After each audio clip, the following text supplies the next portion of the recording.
My dear students, अस्सलाम वालेकुम। आज हम बात करेंगे कि टेंथ के इंग्लिश के पेपर में, टेंथ का जो बोर्ड में एनुअल पेपर होता है उसका पैटर्न क्या होता है, यानी कौन कौन से क्वेश्चंस होंगे और कितने कितने मार्क्स के होंगे और आपने हर क्वेश्चन में से कितने कितने पार्ट्स अटैम्प्ट करने हैं। इन सब बातों को हम डिटेल से डिस्कस करते हैं। सबसे पहले जो पेपर होगा आपका वो दो उसके हिस्से होंगे, दो पार्ट्स होंगे। एक होगा ऑब्जेक्टिव पार्ट और एक होगा सब्जेक्टिव पार्ट। आप जब जाके इम्तिहान में इम्तिहान में बैठेंगे तो सबसे पहले आपको एक आंसर शीट मिलेगी। उसको फिल करने के बाद आपको सबसे पहले ऑब्जेक्टिव पेपर दिया जाएगा जिस पर टोटल 19 यानी 19 ऑप्शंस होंगे, जो कि क्वेश्चन नंबर 1 होगा। ऑब्जेक्टिव पेपर में क्वेश्चन नंबर 1 में 19 आपको आगे पार्ट्स दिए होंगे या जुज़ें दी होंगी।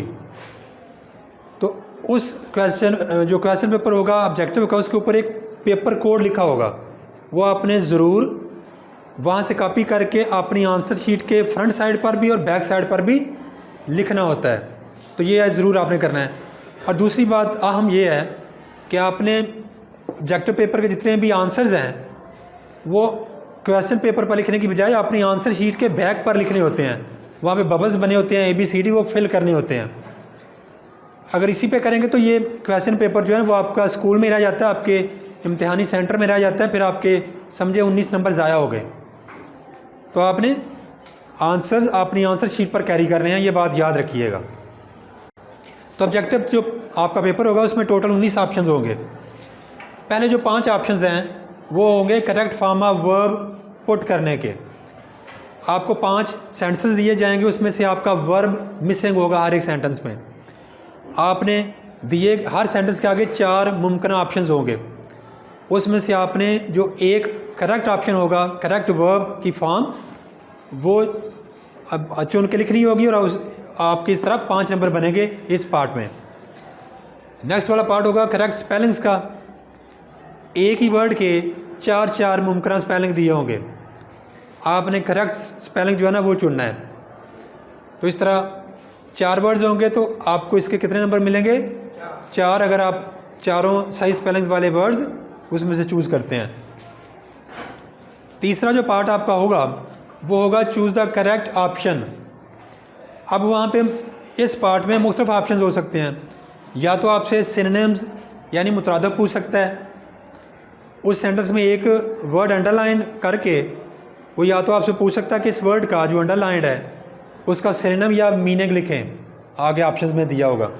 या तो मुतरादिफ ढूंढना होगा आपको, या फिर आपकी जो टेक्स्ट है, यूनिट्स में टेक्स्ट, उसमें से कुछ क्वेश्चन लिया गया होगा, वो ब्लैंक हो सकता है, या कोई उसमें पूछ सकता है कि इस यूनिट में मेन कैरेक्टर कौन सा है, ठीक है।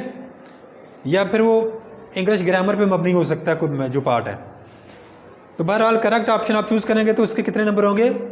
5। चौथा जो हिस्सा होगा ऑब्जेक्टिव में वो होगा correct option according to grammar. English grammar में आपको पार्ट्स ऑफ स्पीच पे अगर अबूर हासिल हो तो फिर आप ये 5 नंबर हासिल कर सकते हैं, वरना आपके लिए मसला बन जाएगा।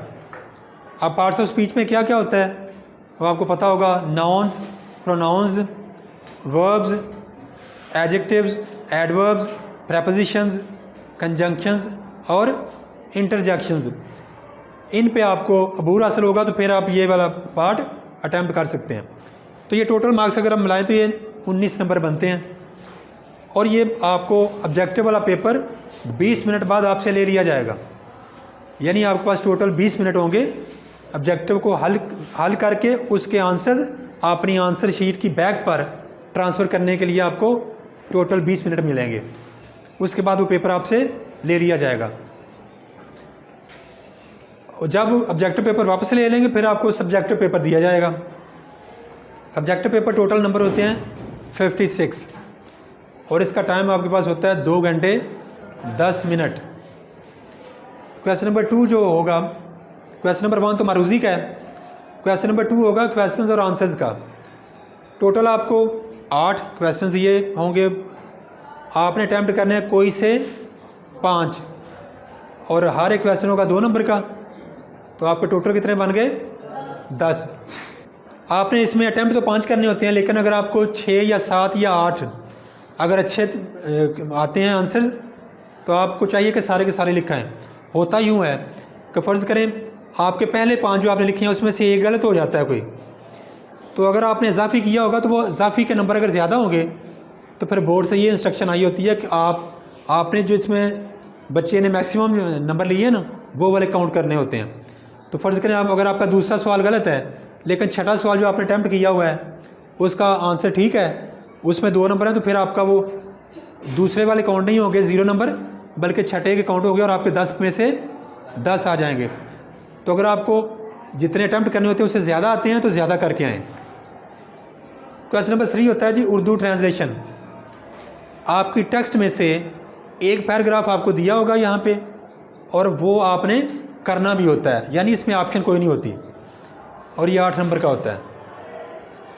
क्वेश्चन नंबर 4 समरी या पैराफ्रेज।